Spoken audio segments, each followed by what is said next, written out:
think we'll start. So, good evening. Thank you guys so much for coming tonight. We are really excited to be here and to host our author, Rachel Lyon, in conversation with Michael Ferry.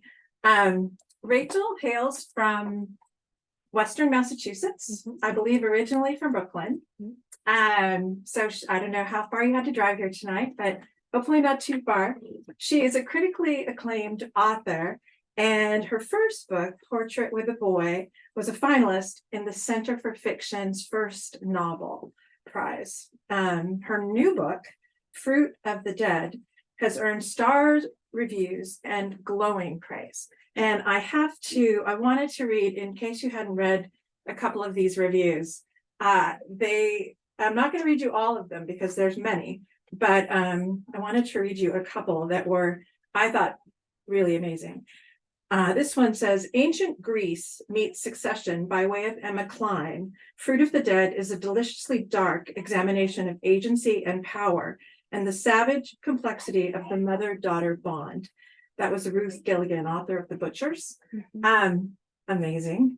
And then Danielle Lazarin, author of Bad Talk, wrote, Rachel Lyon's Genius, alluring novel, is a mythic and modern love story between mother and daughter, between a young woman and the danger she needs to experience between her darkest and brightest selves. I read with my heart in my throat and my breath held, a total glutton for its sentences and Corey's propulsive, sparkling, and often terrifying journey. Amazing. She's in conversation tonight with Michael Ferry, who is one of our favorites here at RJ Julia. He is also an event host, an avid reader, book reviewer, and he designs bookmarks. We are YouTubing this, so if you have friends that aren't able to make it tonight, please do let them know. We'll be showing it on YouTube. And afterwards, Rachel will be signing books as well. So enjoy. Thank you so much for coming. Thank you. Those are, there are a lot of really great reviews. Are you one to read your own reviews for your book? You try to put it off so it depends where. Yeah, someone screamed them before you made it.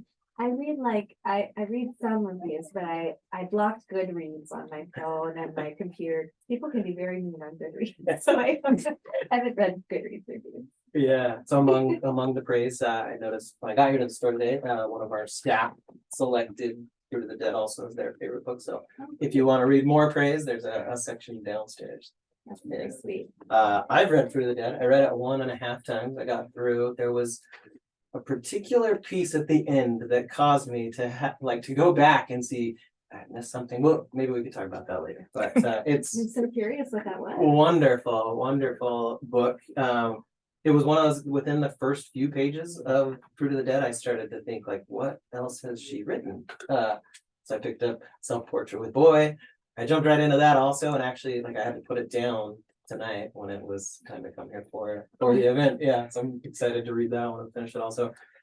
I noticed also when I was learning more about you, going back through some of the interviews you've done, you've been a writer for a while. You've had a number of short fiction, nonfiction in a number of different literary magazines, literary reviews, other websites, that kind of thing, dating back quite a while. It was interesting. I'm curious if you ever go back and read some of your earlier pieces, your short stories, anything to that effect. No, No? I would never do that. It would make me too cringy. Do you remember the first piece of writing that you had published, or even an early one if it wasn't the very first? Yeah, I published a very short story, like a page and a half long, called The Whale in the Water Slide. That was my very first short story that I ever published. And it was about a water slide in the middle of the ocean that was being tested, weight tested, and they were using whales to weight test. It's kind of like a surreal little vignette, and I was really excited because it was my first publication, but I would never write anything like that now. Do you remember approximately how old you were, what general stage in life you were at that point? I think I was 29 or 28. Yeah, I went to grad school later than a lot of people in my cohort. A lot of people in my class went to grad school right out of college, but I waited until I was around 28 to go to grad school. And so Gotcha. I started writing seriously then. Yeah. Another warm-up question. Do you write because you enjoy it, or is it more of an exercise, like to exercise demons, right?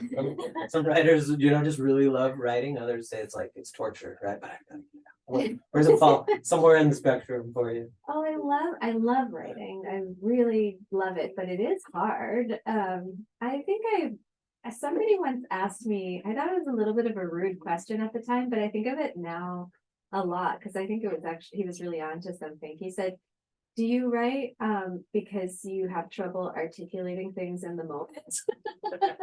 And I was like, I think so, actually. Like I'm somebody who like can't, sometimes I have trouble like communicating what I want to say verbally, and then like I perseverate about it for days later, and so writing can be a good way to really articulate what you want just right, and you can take as long as you need to sort of do that.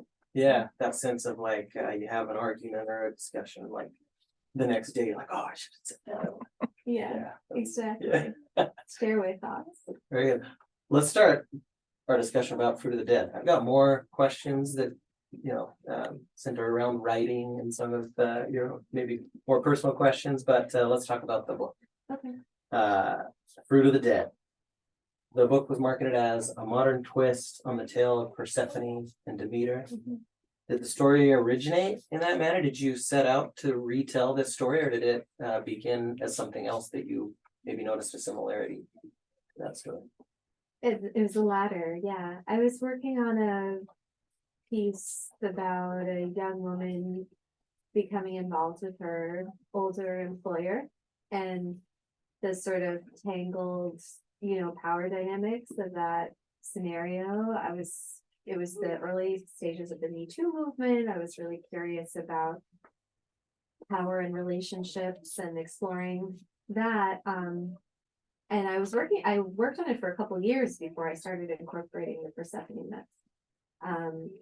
I sort of realized partway through that this story that I was working on already echoed the form, right, of like a young woman sort of descending and then coming back up into the world, being lost and finding herself again. So I started incorporating it more seriously, and as I started working with it, I got really excited about that process. Like there were a lot of things about the source text I was using that I really loved, like the language you'll find in the book. The chapter headings come from the Homeric hymn to Demeter, which was the source text I was using. So I've taken those and stolen them for my chapter title.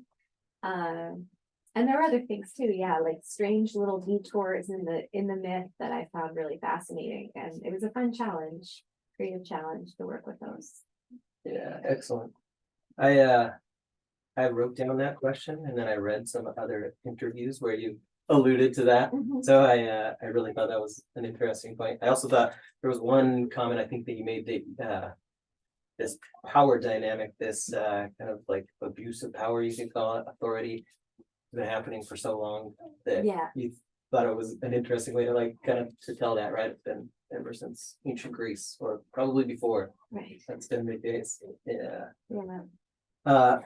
Maybe this is a broad question, hopefully not too broad, but what are you most proud of or impassioned by about this story?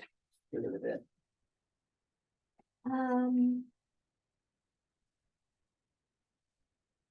That's a good, I don't know. I don't know what I'm most proud of about it, but I think what it means to me, like what this book has meant to me, which is different from what it would mean to a reader, I think, is for me it was a real creative departure. Like my first book was sort of, I kept it close to the chest. It was like set in a very particular time and place, which is where I grew up and like around the sort of people I grew up around. And the story itself came from a childhood memory of mine. And I was very nervous with that first book, like going out into the world. I like wrote it really obsessively. I was really concerned that I was going to be exposed to the world and read by all these strangers, and I was like, it has to be perfect, you know. And this book is much looser and freer, and it represents, you know, the protagonist is a young woman who's often on drugs or inebriated, you know, and it's written in this kind of loosey-goosey, florid style that I was really excited about. So for me, it's like a creative experiment. So I hope it works. Yeah, definitely. It works for me. I like it. Yeah. There's a few specific aspects. This will maybe give you a better idea of what the story's about also. We'll try to avoid any spoilers, but in this story, Corey is a young, beautiful woman. She's wholesome. She's just turned 18.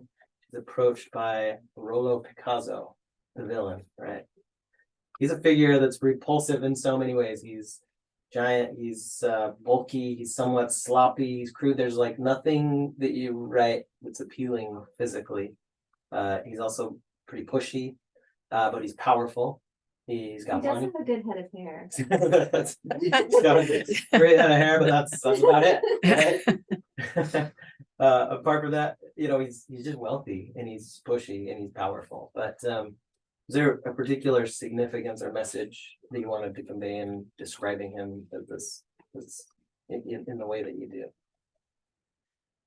Yeah, there's a moment when he is lying on the grass and his shirt sort of rides up and she's looking at his belly, and you know, she finds there's something actually perversely appealing about his body, like his girth, you know.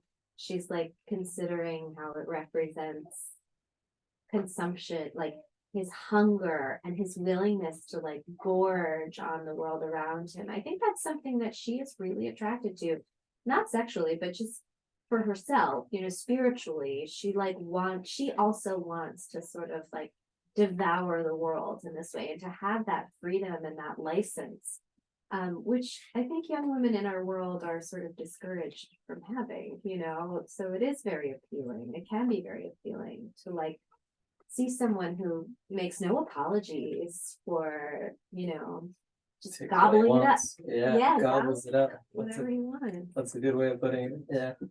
Have as a side note, maybe too personally, there were a couple of moments when I was reading about Rollo. He's sliding into the diner and he had to shift his bowl. And he's standing on a hillside, right? And his silhouette is like rotund. And I like started thinking like maybe I might be a little too similar to Rollo. And then after this thing, I'm like, I'm gonna start working out again. That was just a fleeting thought though. So I thought it was interesting. Corey's initially drawn in. You know, she meets Rollo and under unique circumstance, but she's initially drawn in. She's kind of like seduced essentially by a shopping trip to Walmart and a meal at like a kind of a greasy spoon diner. And that's kind of how she's like taken out of her comfort zone, kind of like lured along by like relatively simple means. And I'm interested in that, like if those aspects had particular significance or if there was additional thought behind that, like kind of in such a almost like a base way of inviting her along, you know, for what evolves to be much more.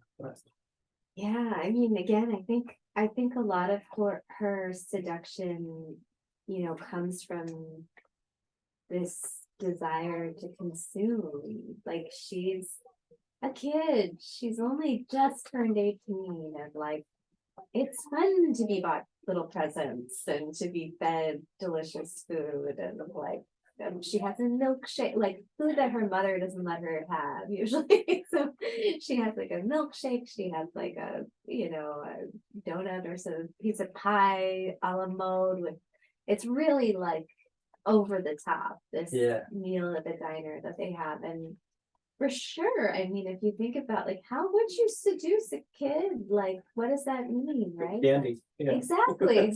Yeah, so I think that was what it meant for me functionally, like in like through the plot. Like this is a G-rated way to like make this clear, right? That like Yeah. she's really a kid and he's a grown up.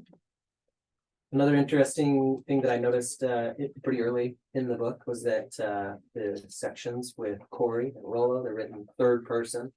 The portions of the book where her mother is the focus are written in the first person though. I was curious, like on a really simple level, like I was happy because it made it really easy to distinguish when we were talking about Corey, when we were talking about her mother, Emer. Is that how you pronounce it? Yeah. Yeah. It made it easy because it was either I or they. Was there any other reason that you chose that changing perspective? It was also like pretty impressive technically that you could move back and forth from one perspective to the other, but was there any other significance in that? That was really the main reason. I also get confused sometimes when I'm reading books and they switch POV without switching anything else about the writing style, and like whose chapter are we in? I have to keep flipping back to the chapter title to figure it out.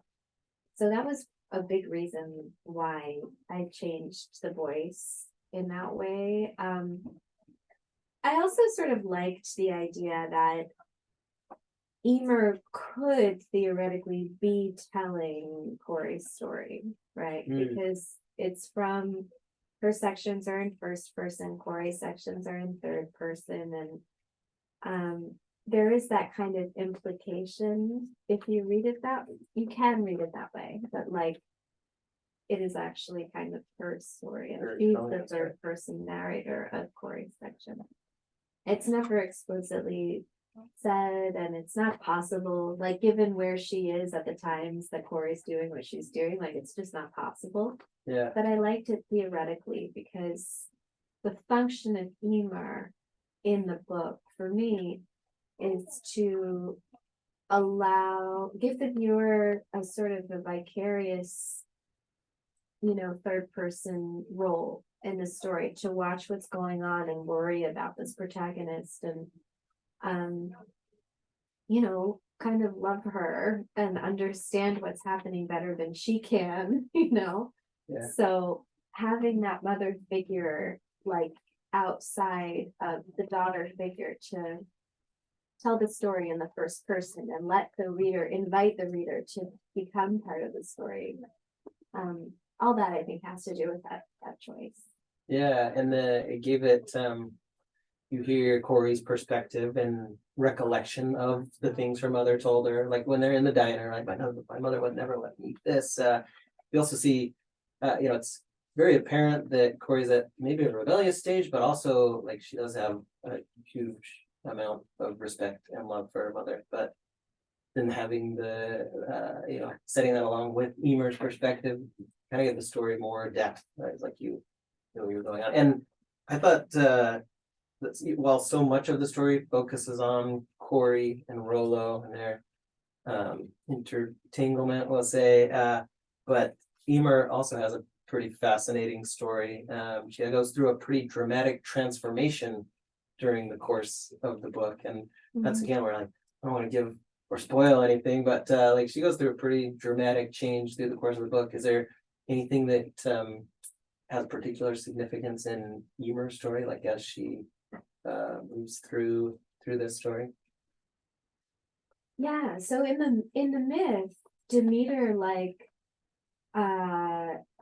I just for a refresher, so Persephone's out there picking flowers with her nymph friends, and the earth opens up below her, and Hades snatches her down and abducts her and takes her to the underworld, makes her his queen. Meanwhile, Demeter up on Mount Olympus is like, what happened to my daughter? And asks the other gods and goddesses, and no one will tell her the answer. A few of them know and don't tell her, which I find really interesting.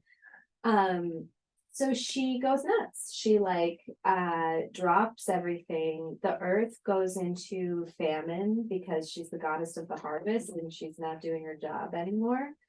So people are starving. And meanwhile, she's distraught. She at some point in one version, in the version I was using as a source text, she ends up sort of like changing herself into an elderly crone, and like she's like by a riverside, and she gets discovered by like a bunch of sisters who bring her home to their mother, who's just had a baby, and she becomes the baby's wet nurse, even like, and then she like dips the baby. That's not in this, not in Fruit of the Dead. Not directly in this.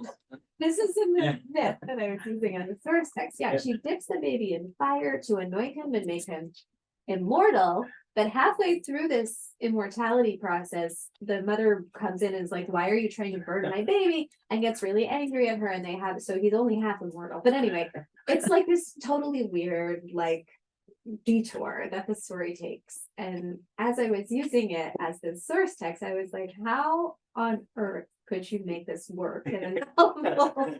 Like, this is bananas, you know? But I talked to another writer about it who I really like, and I really love her work, and she was like, you gotta try it, you know, just like see if, you know, and if it doesn't work, it doesn't work, and you'll know. And so it's sort of in there in this contemporary way, but I tried to make it believable enough. Like, there's no immortality in this book. Yeah. Exactly. That's a good point. Like it's based on the myth, but everything is very believable. I would say like it's there isn't too much, I'll say, that goes beyond the realm of possibility. Yeah. Which Yeah. it's grounded, we'll say. Grounded the Yeah. Fruit of the Dead story. Realist, I would like hyper realist, maybe. Like, I feel like it's realist but elevated, right? Like, Yeah. there's some things that happen where you're like, it's sort of testing the bounds of my, but not too crazy. And there's It's so not many fantasy. like some of my favorite books, there's so many elements that aren't fantasy, they're not unbelievable, they're just so peculiar, interesting, like provocative. Some of the details within the story don't necessarily have like a huge significance, but you're just like, how did she come up with this, right? Like it's a lot of fun to read in that aspect. Let's talk about granadone. Yeah. This is the drug that Rolo's company sells. Gets people hooked on it.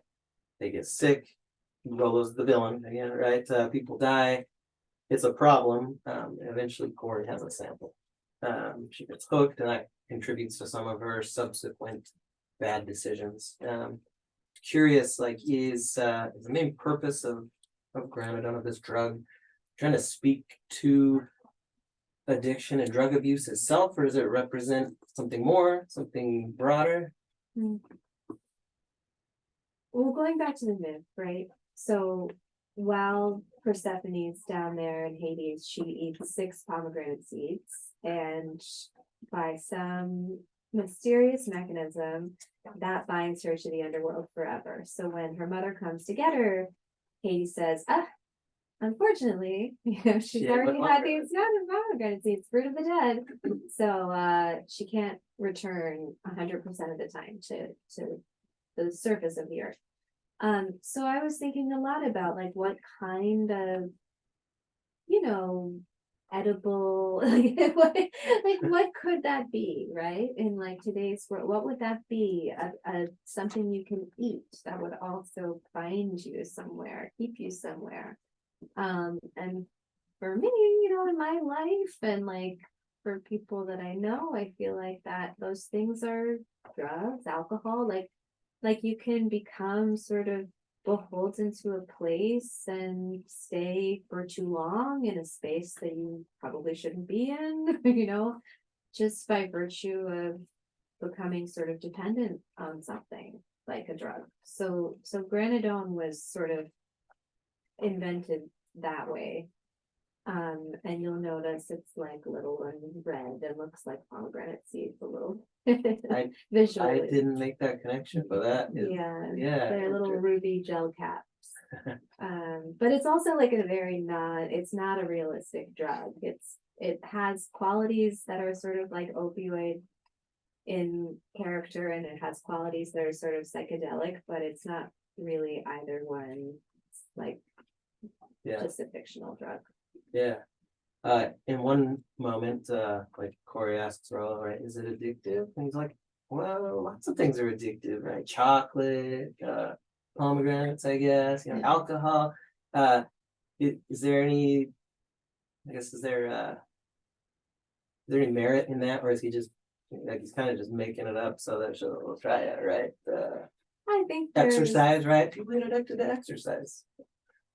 people say they get addicted to exercise. Yeah. I mean, I don't think he's wrong exactly. I just think he's persuasive in a way that's not very healthy for her. But I don't, and like, all we really know about addiction is the stories that people tell, right? Like, even in like really useful, like what I'm familiar with is like the recovery community where people tell stories about their experience getting sober.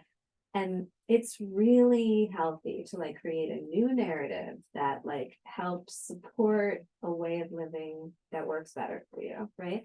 But there are other people who tell different kinds of stories, like Rolo, like where it's like actually addiction, technically, physically, neurologically, is just like a dependency that happens in your brain. And it really can happen around anything. It can certainly happen around like video games, for instance. So I don't know.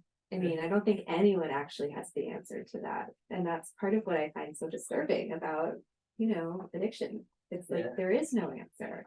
It's just a weird thing that happens to people, and monkeys and dogs and like all kinds of other animals, It was I felt like it was one of the more profound, I guess, messages or themes in the book was the discussion around addiction or the experiences, how that changes someone's thought process, maybe helps them go against what they know is maybe better decisions. So this isn't maybe an easier question. Any of the names of these characters hold significance? We've got Corey, Rollo, Emer, there's Virgil, Fern, Spencer.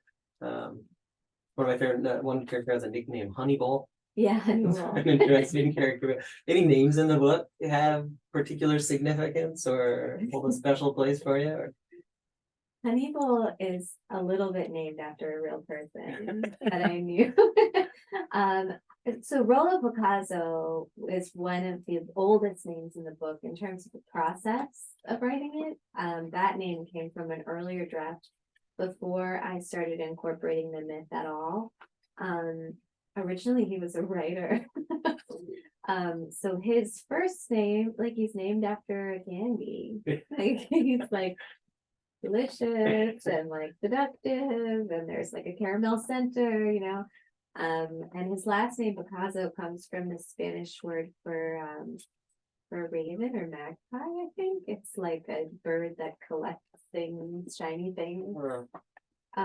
There's a line in the book where a woman says to Corey, "Be careful of him, he's a butterfly collector." And so I was sort of thinking of him in that way of like he's like a acquisitive kind of man, like he likes to have things, possess things. That's what his name means. Is there any way we would have gathered that if we hadn't come to the event tonight? There's no way. That's great. I love it. Yeah. Have any of the other names that have secret stories like that? Or? Well, Corey is named for, there's I believe it's a Greek name for Persephone. Corey, it's sometimes spelled Kore with like a straight line over the E, which just means maiden. It's the way that she was referred to in mythology.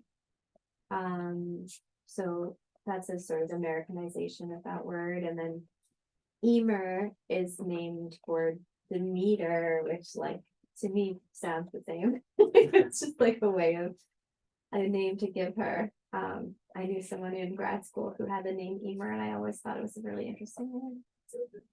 Do you ever not worry, you ever think about or consider that like put all of this thought into something as simple as a name, like no one's gonna realize or no one's gonna know this, like I spent so much time coming up with this and the readers might not get that. Does that cause any stress? No, it's fun for you, right? It's just fun. And I think it's like useful for me in the writing process too. Like if I have the wrong name, I literally can't keep going. Like Corey was called Erica for years. And like every time I would sit down to write, I'd be like, this isn't working. Like I can't get past this distraction of her name. But I didn't have a better name for her for a long time until I found that Corey, word. And Yeah. I was like, okay, And all right. it clicked. Yeah, Yeah. exactly. That's good. Yeah. The names seem unique enough that, I assumed there might be a story behind it. I've also had it go the other way too. I've had short stories that I've written where I've tried to come up like, oh, if this guy's name like be tied into the Constitution or American history, and like we've gotten strict feedback like, don't do that. That's annoying. But Don't call him Alexander Hamilton. I for years was writing short stories about someone named Jack, and then I named my child Jack, and now I can never use that name again. Excellent. Okay, a tough question, maybe not. Do you think young women should read this book? Yeah, Perhaps, around Corey's age in the story, 18. yeah. I mean, every family is different, and like, if you're a parent, you should probably read it first to make that decision for your kid. If you have that kind of relationship with them and you do screen what they read. But I think the real world is kind of scary, and there's a lot out there that kids can find all by themselves, and parents have no idea, right? And that's kind of what this book is about, right? Like, she is a kid and she does find things by herself and undergoes some really scary scenarios, find herself in scary scenarios without her mother's knowledge, even before the book begins, right? So, I mean, I don't know, I think it's kind of the nature of being a teenager is exploring what's out there without your parents' knowledge. Okay. Yeah. The question came up, I thought about the question I read just recently, like one of the, Pen America, one of their, and everybody's concerned with some of the extensive book banning, right? Is that there are efforts to take out anything that's questionable, any type of sex abuse or violence. In many ways, like that prevents some degree of knowledge or of awareness of what this is, how it occurs, to be aware of that. And I guess I agree with you in your assessment of the book, but would you anticipate, do you have any concerns or fears that your book could end up on a banned list, or just thoughts around that? It's despicable. The book banning thing is despicable. And, you're not going to censor the internet in this country, right? Like, there's still violent video games, there's still violent porn, there's like all kinds of nonsense out there that children can access with the tap of a finger, without even knowing how to read. So reading is definitely not the enemy, right? Like, if anything, I think, I at least wrote this book with tenderness toward Corey and understanding. She is definitely a lost kid. She is confused. She's pretty naive and a little gullible, and she has all kinds of faults, but she is written with love, and she's a character who's gone through some shit without all of her eyes open, maybe, and like without really knowing what she's doing, but she's written with compassion, and kids go through all kinds of stuff and need compassion to go, through that process. Like, I feel really, really passionately that, like, if nothing, like, kids need to be reading literature that reflects their experience, whether that means like, a child of color in this country reading books that feature characters of color who've gone through what they go through, in terms of their experiencing racism, or people going through transition, reading books about kids who are transitioning, or young women who are being assaulted at school and no one's doing anything about it, which is what happens to Corey, right? Like, all of this stuff needs to be reflected in literature, and that literature needs to be available to young people in this country, 100%. Thank you. Well said. Yeah. Excellent. All right, I think I'm just checking our time. We're gonna have some time for questions from the audience too, and that's a lot of times that's the most fun. So I just have a couple more, like maybe not specifically about Fruit of the Dead, but a few more questions for you, and then we'll turn over the time to the audience. So start thinking about your questions. Where did you grow up? Where do you live now? I grew up in New York City, in Brooklyn, and I now live in Ashfield, Massachusetts, which is a small hill town in western Massachusetts. Yeah, big transition there, or Huge. yeah, have you? I imagine you probably lived in other places in between or along the way also. Yeah, I spent some time in San Francisco. I lived in Bloomington, Indiana when I was in grad school. So, yeah. Excellent, Yeah. nice. Okay, this is just for fun, but we're all friends here, or I imagine we could be friends by the end of the event. Tell us what's your favorite unusual hobby, or maybe like a quirky personality trait. You Ooh, could tell us. I, man, I don't have any hobbies left now that I have kids. It's like everything I do is childcare. I play the violin. Oh, Yeah. So excellent. there's that. Yeah. Yeah.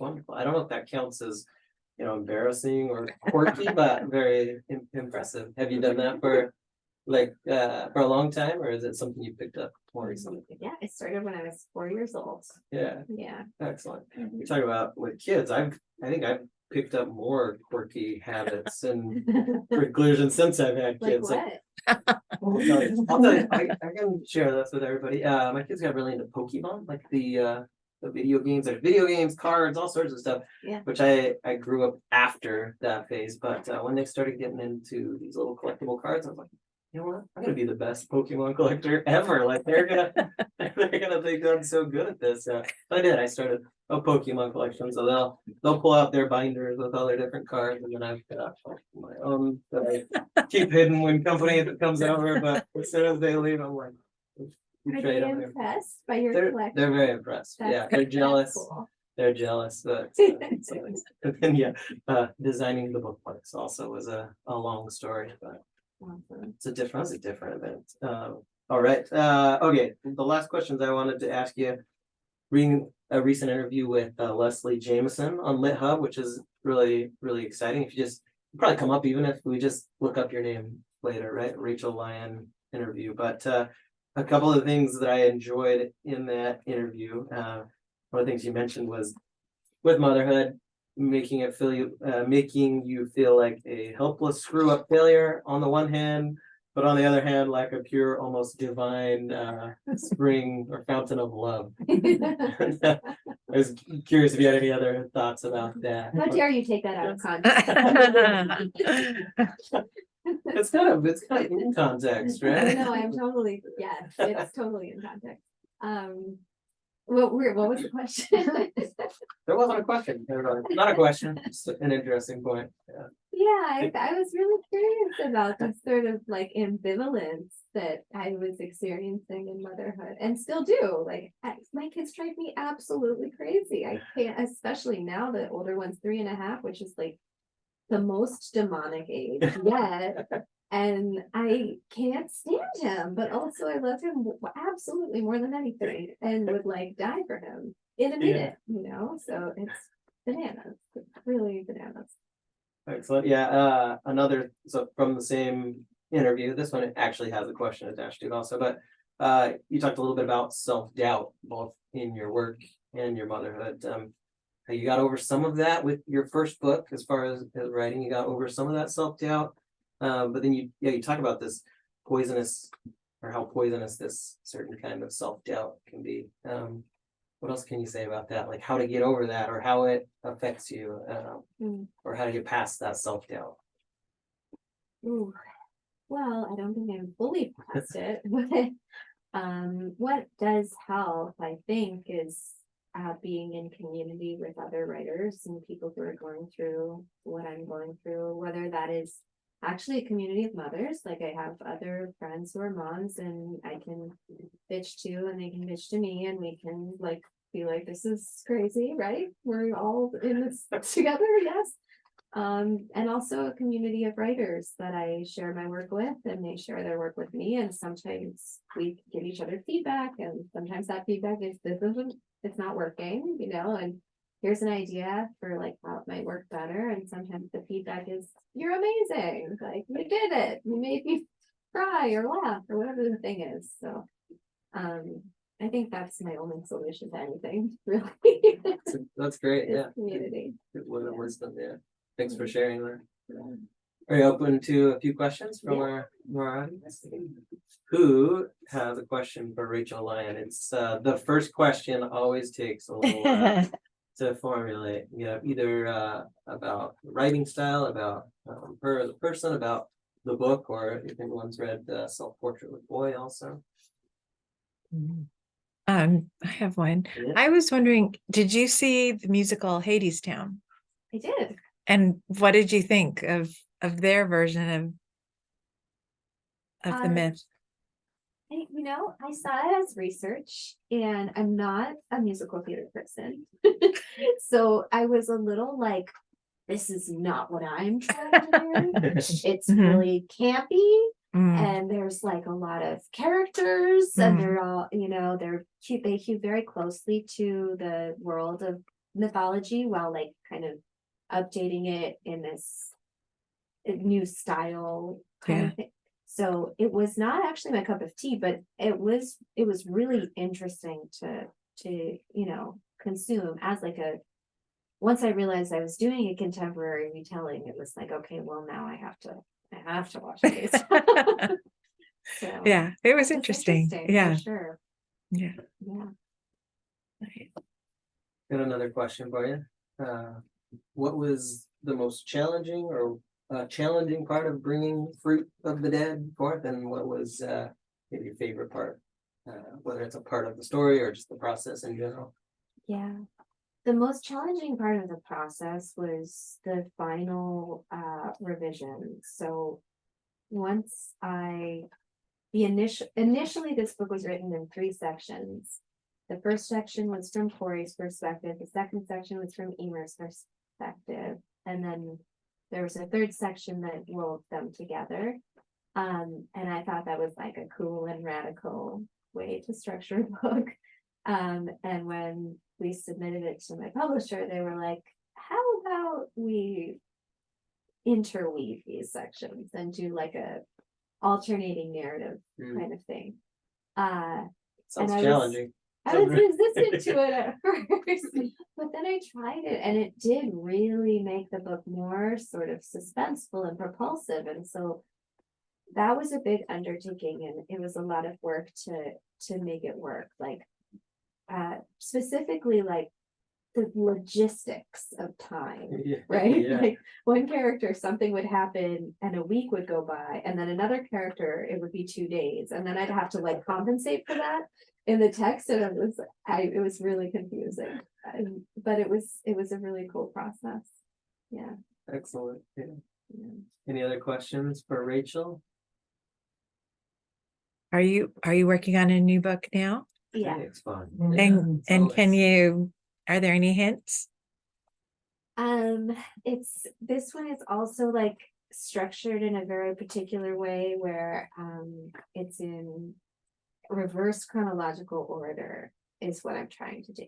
We'll Ooh. see if it actually works. I'm saying that now like publicly, but if the book doesn't work, it doesn't work, and no one will ever read it. But it sort of starts at the end of a relationship, a friendship, and ends at the beginning when the Oh, how children interesting. meet each other. How for the first interesting. time. So it starts when the surviving friend is 52 and begins when they're 10. Wow. Wow. Mm, Five okay. years from now, maybe you'll have me back.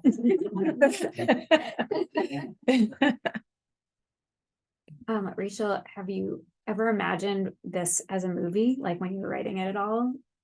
Yeah, I couldn't help it. I did, yeah, a little bit. Yeah, we'll see if it turns into one. But There were a lot of scenes that felt cinematic, kind of like as they're going to the island, coming back, I could envision it that way also. at my book launch 2 days ago, we were chatting about like a few people who'd read it were talking about who they would cast. And Yeah. I feel very strongly that James Spader would make the best Rollo Picasso. Um. Well, if he's not available. Be open That's to all. other- He would be good. Wouldn't he? Yeah. He's so creepy. Yeah. Did you, well, I guess did you, when you write, do you picture like, who might play the character as you're writing them or describing them? With this one I did a little bit. But not consistently, but yeah, every now and then. It was because I was already I was in conversations about my first book and like the adaptation for that. So I had Hollywood on the brain, I think. So, yeah. But does desire factor into the story in a positive or negative way? Desire? Yes. Yeah, I think the book is all about desire. In both positive and negative ways. How's that for an answer? Any elaboration? Don't want to spoil it. Yeah, I mean, it's a story about a young woman who has big desires and they lead her to, in some cases, dark places. But I like to think that by the end of the book, you have a feeling that she's really grown, and or at least is on her way toward growing. Yeah. It's kind of like one of the, I'd say the propulsive modes of the story is that desire. Like, what is the desire? How does it change? And then what's she gonna do to satisfy that or to Mhm. deny that? And that balance kind of keeps you in suspense for a long time, turning the pages.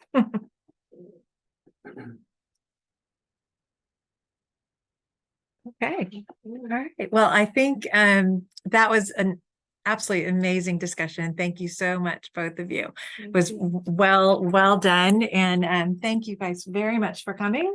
It was awesome. And we'll definitely have you back in 5 years. Rachel will be here to sign books, and if you need a book, we're selling them up at the register.